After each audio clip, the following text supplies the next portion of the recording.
Bonjour, nouveau vlog aujourd'hui donc sur le Visiteur du Futur. Il était temps que la sanction tombe. Sanction, j'ai pas envie d'utiliser ce mot-là aujourd'hui. Disons plutôt que je vais donner un avis très humble sur le travail de personnes que j'admire. Il n'aura pas le temps de me voir venir. Oh putain! Un maire fringant et motivé essaye de faire construire près de chez lui, et va bientôt signer un accord pour cela, une centrale nucléaire. En pleine conférence de presse, une jeune fille interpelle le maire et lui fait remarquer que cette centrale est dangereuse et qu'il ne devrait certainement pas la construire. Nous découvrons alors très vite que cette jeune femme est en fait la fille du maire. Et sous l'impulsion d'amis écologistes, la jeune fille décide de voler l'ordinateur de son père avec des informations confidentielles pour faire capoter la signature et la création de la centrale. Mais au moment où elle pense voler l'ordinateur, le visiteur du futur arrive. Au moment même où le visiteur du futur et la jeune fille commencent à rentrer dans un quiproquo avec le père lui-même qui s'est réveillé et qui vient les rejoindre, arrive la brigade temporelle, une fusillade éclate et le visiteur du futur n'a d'autre choix que d'emmener le père et la fille dans le futur. Tout a une fin, même le monde. Le Visiteur du Futur est à la base une série télé qui a été travaillée sur Internet. Elle a commencé d'abord comme une sorte de petite série à sketch que François Descraques et ses amis ont fait un peu sur Internet pour rigoler, pour faire une sorte de blague. Le pitch étant simple, un mec est emmerdé par un gars qui vient du futur, lui pourrir sa vie sous prétexte que tout ce qu'il fait va avoir des résultats apocalyptiques dans le futur. Et le succès des épisodes aidant, l'équipe s'est enhardie et a fait petit à petit une vraie saison 1 complète avec des épisodes beaucoup plus longs et une histoire beaucoup plus complète, avec les moyens du bord et avec toute la technique qu'ils ont pu mettre à ce moment-là d'amis ou de différentes connaissances qui sont venus participer à l'aventure. La série connaissant même une sorte d'avant-première à l'époque sur la chaîne Feu No Life. Puis, la série a continué à se développer avec une deuxième saison toujours autoproduite, mais beaucoup plus attendue, qui a réuni énormément de moyens et de techniques, notamment un tournage sur une péniche à Paris, et différents éléments de mise en scène et d'effets spéciaux beaucoup plus aboutis, avec une équipe carrément de cascadeurs pour faire les différentes scènes de combat.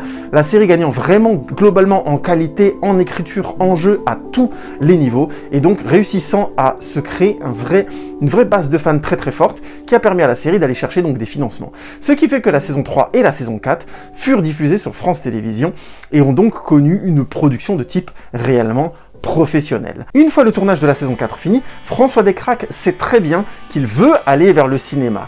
Mais il a besoin de temps pour écrire, il n'est pas encore sûr de pouvoir développer un film qui exclurait une partie du public, puisqu'il y a déjà 4 saisons et que donc les personnages ont traversé énormément de choses. Il fallait trouver un moyen de faire, entre guillemets, patienter les fans.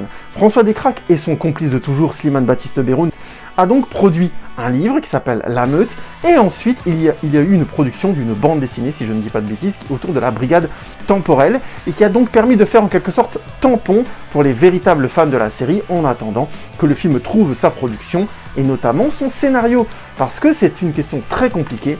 Comment faire rentrer le public dans une histoire où les personnages se connaissent déjà depuis 4 saisons de films, un livre et plusieurs bandes dessinées.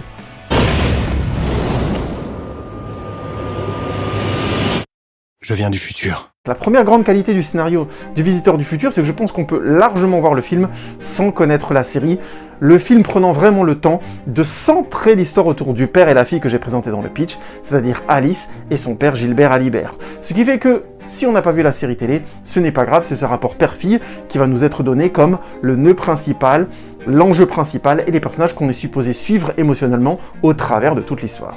Il m'a semblé qu'en termes de jeu d'acteurs, les acteurs avaient, et je parle bien de Ducret et de Enya Barou, donc les acteurs qui jouent respectivement le père et la fille, Gilbert et Alice, des moments de mieux, des moments de moins bien. J'ai trouvé que ça avait, par exemple, le premier dialogue qu'ils ont dans la conférence de presse, j'ai trouvé qu'il avait du mal à exister, et notamment parce que le contexte de la conférence de presse n'a pas été très bien rendu. J'insiste, vous allez me dire, c'est pas une grande séquence, elle n'est pas très importante.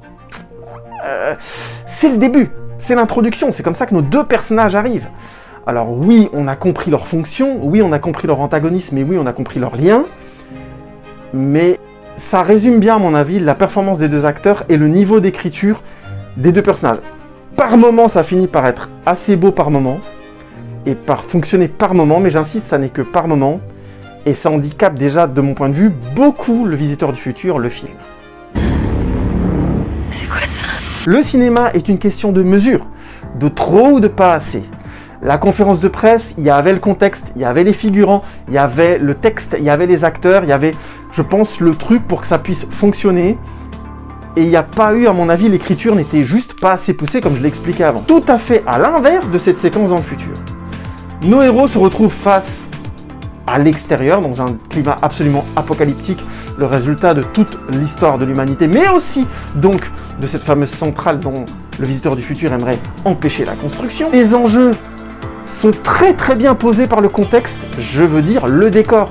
Ce qui fait que quand Florent Dorin réagit tel qu'il réagit, en étant radical, en disant on n'a plus le choix, il faut qu'on fasse ceci ou cela pour changer les choses, ben on y croit. On y croit parce que c'est là, parce que c'est dans l'image, parce qu'on peut tout à fait le toucher, entre guillemets. Et là, je viens de balancer ma critique principale, en fait, sur le visiteur du futur. Cette mesure, cet équilibre entre des moyens présents et qui ont réussi leur coup. Là, en l'occurrence, ce décor est excellent, et si c'est le décor qui a coûté le plus cher au film, je ne serais pas surpris. À l'inverse, trop souvent, malheureusement, les décors et le contexte n'aident pas à la vraisemblance. On ne peut pas comparer ce film en termes de réussite par rapport à ce que François Descraques avait réussi à faire, notamment avec la saison 2 des Visiteurs du Futur, ou même la saison 3.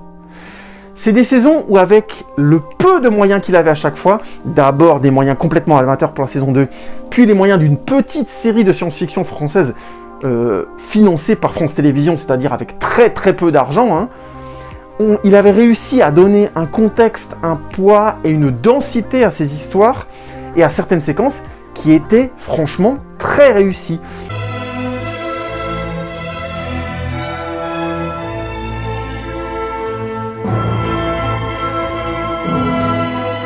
Et j'arrive donc à mon avis à la séquence qui syncrétise ma critique en fait du Visiteur du Futur.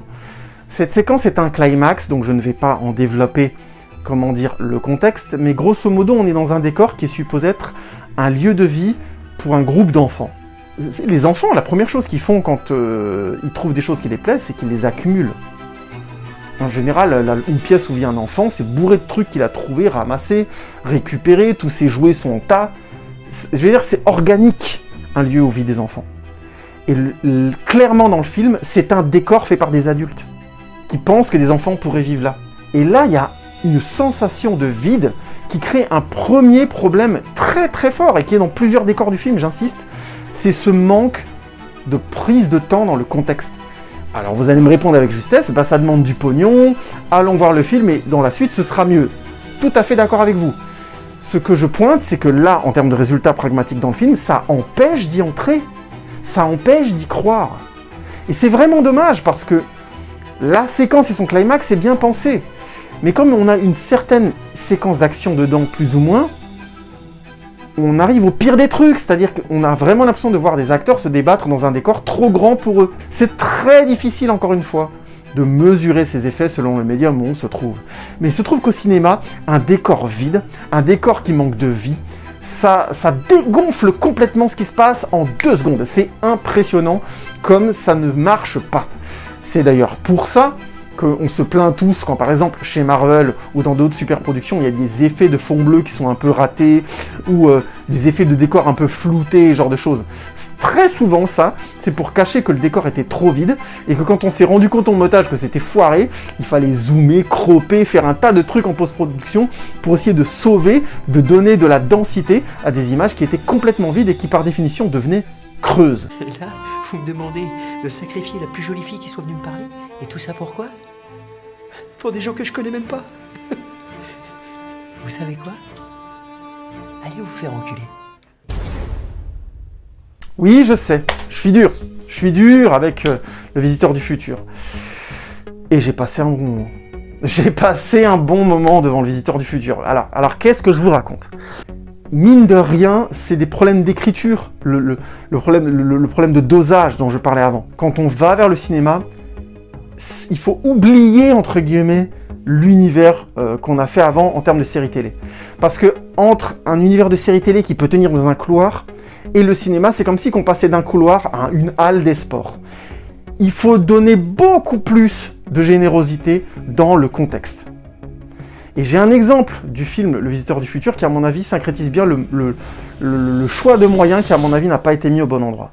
C'est une séquence qui est au milieu du film et qui se trouve dans un bar dans le futur. Dans cette séquence du bar dans le futur, on a un décor à 360 degrés, des costumes, on a une quarantaine de personnes dedans, des effets différents d'effets spéciaux, puisque les personnages ont des maquillages différents, au moins une quarantaine de maquillages a priori, des guests, plein de choses. Alors ça met très bien en place le contexte vie dans une décharge des adultes, dans ce film, donc c'est réussi en soi. Le problème c'est que le vrai climax du film, c'est la vie des enfants dans le futur. Et le décor de vie des enfants n'a pas les 3/4 des moitiés du début du commencement des moyens du décor des adultes. Vous voyez ce que je veux dire? Le problème de mesure où il se situe. Il est bien gros, là. Oui, je suis dur avec Le Visiteur du Futur. Mais vous savez quoi? Allez le voir. Allez voir Le Visiteur du Futur au cinéma. Je ne l'ai pas assez dit. Mais l'histoire du Visiteur du Futur, c'est une histoire de sacrifice. Une histoire de gens qui acceptent de passer pour les méchants pour le bien de tous. Et c'est peut-être une des choses que la série raconte le mieux et que le film raconte, encore une fois, très bien. Alors oui, il y a plein de défauts. Oui, c'est un téléfilm au cinéma. J'en suis désolé. Il y a trop peu de moments qui font cinéma. On a plus l'impression d'avoir un téléfilm gonflé pour le cinéma. Mais c'est pas grave. Parce que j'ai toujours confiance en François Descraques et son équipe et je pense qu'ils ont la capacité, tous, de faire un autre film qui sera, à mon avis, plus abouti, plus réussi. J'espère avec plus de moyens, mais au final, là, c'est pas tant une question de moyens qu'une question de mesure. En choisissant mieux, avec l'expérience qu'ils viennent de vivre, les endroits où ils vont devoir plus s'appuyer, être plus en moyens financiers et en moyens de temps et de technique, et les moyens où c'est vraiment l'écriture qui va faire lien, qui va permettre d'accepter que certains passages seront un peu plus cheap, un peu moins réussis, un peu moins bien mesurés. Le climax du film est très beau, il y a de vraies belles séquences, et les personnages les acteurs notamment, se donnent à fond dans la fin du film, et ça donne de belles choses. Est-ce que pour autant, on peut dire que ce film est une pépite, comme disent certains, ou que c'est un grand film? S'il vous plaît, stop. Non. C'est un film franchement bien avec les moyens qu'il avait, mais quand on va au cinéma, on compare ce film avec tout ce qui sort à ce moment-là.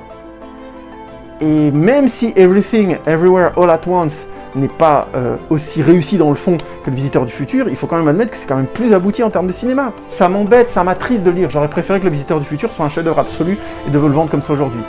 Mais c'est pas parce qu'on aime une équipe, c'est pas parce qu'on veut défendre un film ou défendre un message qu'il ne faut pas faire preuve d'objectivité et raconter n'importe quoi en allant dire à tout le monde, en faisant de la pub, une fausse pub pour ce film, qui lui fera plus de mal que de bien. Si vous devez dire aux gens d'aller voir Le Visiteur du Futur, dites-leur d'aller le voir pour ce que c'est. Un film généreux, un film de gens qui aiment le cinéma, qui aiment donner des messages positifs autour de nous sur l'avenir et qui réfléchissent de manière constructive, positive et enjouée à une manière peut-être d'envisager l'avenir différemment.